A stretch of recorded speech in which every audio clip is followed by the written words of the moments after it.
वही भरोसा।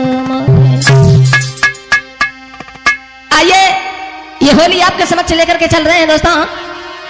आज के जो नौजवान भाई हैं, कुछ है सब नहीं है, वो अक्सर कर आजकल, पहले तो खैर प्रेम विवाह होता था, प्रेम किया करते थे, लेकिन आजकल प्रेम को सेटिंग को नाम दे दो योगेंद्र भाई।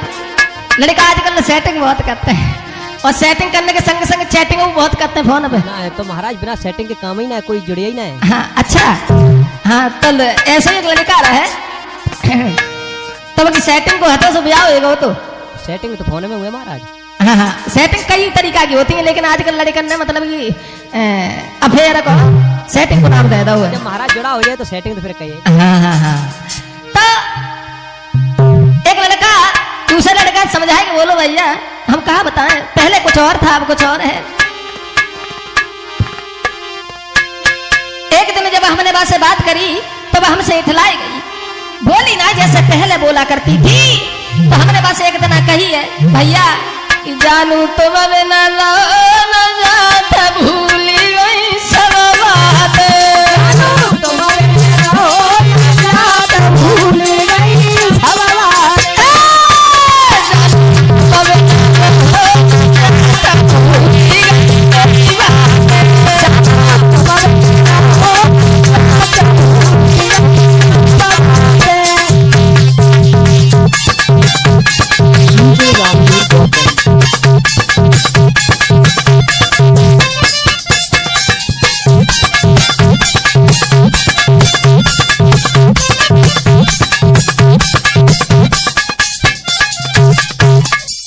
बोला है समझा करके, वो दिन याद करो, वो दिन क्या थे अब क्या है। तुम हमारे बगैर चैन से रह नहीं पाती थी, जब तक हमें देखती नहीं थी तब तक तुम खाना तक नहीं खाती थी। अब क्या हुआ तुम्हें? और बोला तुम हमसे मिलने के लिए जाने कैसे कैसे बहाने बनाया करती थी, पढ़ने तो स्कूल में आया करती थी मगर मिलने हमसे चली आया करती थी। और बोला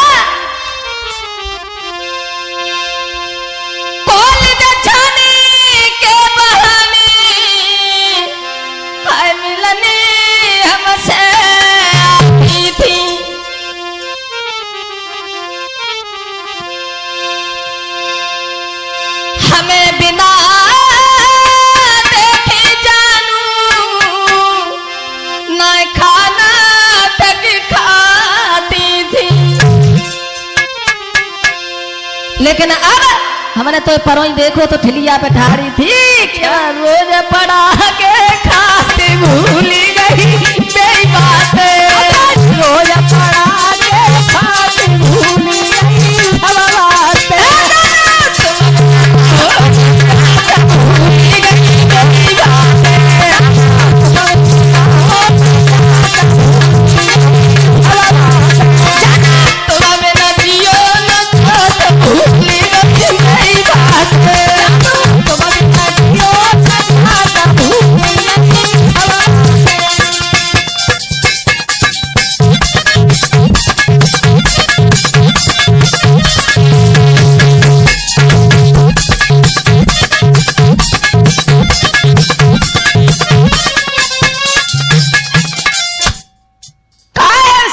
कुछ और था अब कुछ और है, तू बिल्कुल बदल चुकी है। हम ये नहीं जानते थे कि तू हमारे बगैर जी भी लेगी, लेकिन अब तो तू बिल्कुल पहले से तो कुल बाल हो गई है। लेकिन बाने मुड़ी के ना देखो भैया, हमने बस बहुत बातें करी और हमने बस एक बात और कही, सारी रातें बदलते करवटी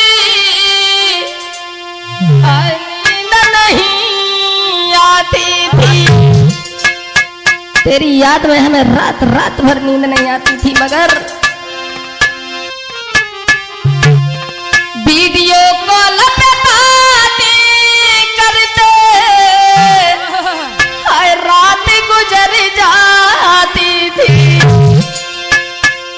जब नींद ना आती तो वीडियो कॉल लगा के बातें करते थे हम, और तू पूरी रात हमें बातों में लगाए राती। और बोलो करती थी रात भर तंग भूली गई मेरी बात, करती थी रात भर तंग भूली गई सब बातें।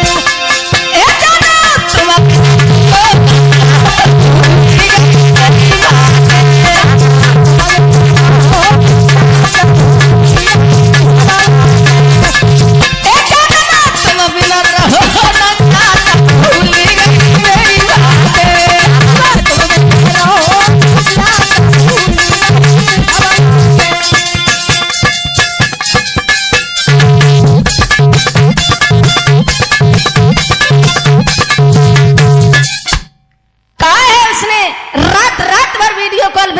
रहती थी हमारे साथ, मगर अब तो तू एक सादा कॉल लाए लगाते हैं, भला हुआ क्या है?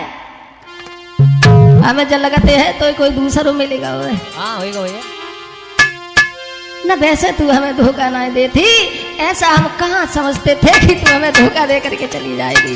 बोलो, अरे याद करो तो दिन हमसे, हम तुमसे मिला करते थे,